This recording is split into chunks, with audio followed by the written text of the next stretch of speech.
In this section, we will introduce the foundations of Hadoop. Let's see how we would process large volumes of data with many machines. The first thing that we would need to do is to load a large set of records onto a set of machines.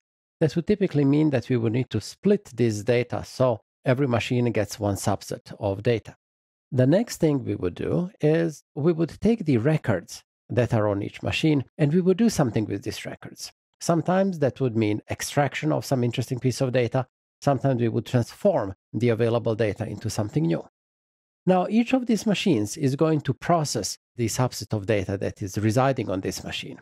But you can imagine that if we need to arrange the data, we would need to move the data to go from one machine to the other. Usually, we would like to have that data with the same primary key would be all processed on one machine. So this is called shuffle.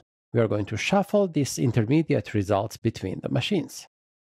The next step in our processing is going to be to aggregate these intermediate results. We will aggregate them and then eventually we will store the end result. Using this approach, we could deal with more data than it can fit on an individual machine. If you think about this algorithm, you would say that it is not very efficient, but if we have many machines, we could achieve a great deal of efficiency. There are a couple of things that we would like to do with this data set. First, we would like that each piece of data is described as a key and a value. What is key? It does not really matter. Let's say if we have a large text file, it can be just the number of line of text in this file.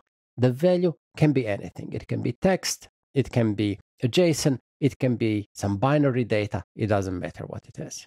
In the technology of Hadoop, this first step in which we are extracting or transforming something of interest is called the map step. The shuffle in Hadoop will be supported by the framework, and we don't need to program it explicitly. And then when we are aggregating these intermediate results, this step is called reduce.